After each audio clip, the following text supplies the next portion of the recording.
महाभारत की कथा में द्रौपदी के अपमान का प्रसंग सबसे मार्मिक और महत्वपूर्ण घटनाओं में से एक है।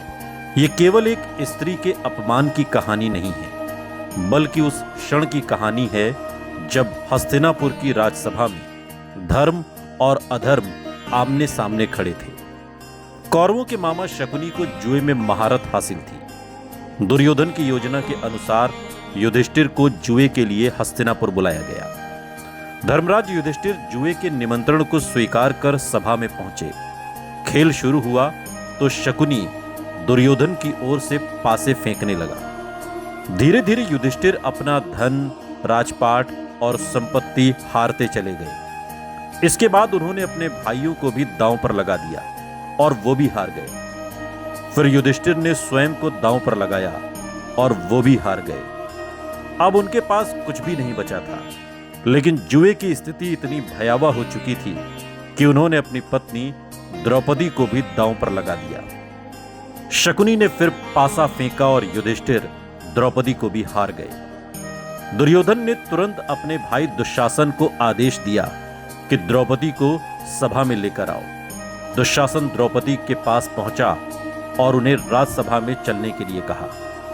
द्रौपदी ने पूछा कि आखिर उन्हें किस अधिकार से सभा में बुलाया जा रहा है, लेकिन दुशासन ने उनकी बात नहीं मानी और उन्हें बलपूर्वक सभा में ले आया। द्रौपदी ने सभा में पहुंचकर सबसे बड़ा सवाल उठाया। उन्होंने पूछा, यदि युधिष्ठिर पहले ही स्वयं को हार चुके थे तो क्या उन्हें मुझे दांव पर लगाने का अधिकार था? यह सवाल पूरी सभा को झकझोर देने वाला था। द्रौपदी ने भीष्म पितामह, द्रोणाचार्य और कृपाचार्य जैसे महान लोगों से भी इस प्रश्न का उत्तर मांगा, लेकिन धर्म की इस कठिन परिस्थिति में सभा के बड़े बड़े योद्धा और विद्वान मौन रहे। किसी के पास द्रौपदी के प्रश्न का उत्तर नहीं था। दुर्योधन ने द्रौपदी का अपमान जारी रखने का आदेश दिया और इसी दौरान उसने दुशासन को द्रौपदी का वस्त्र खींचने के लिए कहा। द्रौपदी ने सभा में उपस्थित सभी लोगों से अपनी रक्षा की गुहार लगाई, लेकिन जब उन्हें कहीं से सहायता नहीं मिली तो उन्होंने अपने मन को भगवान श्री कृष्ण के चरणों में लगा दिया। द्रौपदी ने श्री कृष्ण को पुकारा। उनकी पुकार में अपनी लाज बचाने की आखिरी उम्मीद थी। कथा के अनुसार भगवान श्री कृष्ण ने द्रौपदी की लाज की रक्षा की। दुशासन द्रौपदी का वस्त्र खींचता रहा, लेकिन वस्त्र समाप्त ही नहीं हुआ। वो लगातार बढ़ता गया। कुछ समय के बाद दुशासन थक गया, लेकिन द्रौपदी का वस्त्र समाप्त नहीं हुआ। राजसभा में बैठे लोग इस घटना को देखकर स्तब्ध रह गए। द्रौपदी की लाज बच गई, लेकिन उसके मन में हुआ अपमान और पीड़ा समाप्त नहीं हुई। इसी घटना के बाद द्रौपदी ने अपने खुले बालों को देखकर एक कठोर संकल्प लिया। उन्होंने प्रण किया कि जब तक उनके अपमान का बदला नहीं लिया जाएगा, तब तक वो अपने बाल नहीं बांधेंगी। द्रौपदी के अपमान को देखकर भीमसेन का क्रोध भी भड़क उठा। उन्होंने प्रतिज्ञा की कि युद्ध के मैदान में वो दुशासन को दंड देंगे और दुर्योधन की जंघा तोड़ेंगे। सभा का वातावरण भय और पीड़ा से भर गया। इसी समय महात्मा विदुर ने धृतराष्ट्र को समझाने का प्रयास किया। उन्होंने कहा कि धर्म की रक्षा करने वाला स्वयं धर्म से सुरक्षित रहता है, जबकि जो धर्म का नाश करता है उसका भी नाश हो जाता है। विदुर ने राजा धृतराष्ट्र को चेतावनी दी कि यदि अधर्म को इसी तरह बढ़ने दिया गया तो कुरु वंश का विनाश निश्चित है। धृतराष्ट्र पुत्र मोह में बहुत कुछ देख नहीं पा रहे थे, लेकिन अब स्थिति उनके हाथ से निकलती जा रही थी।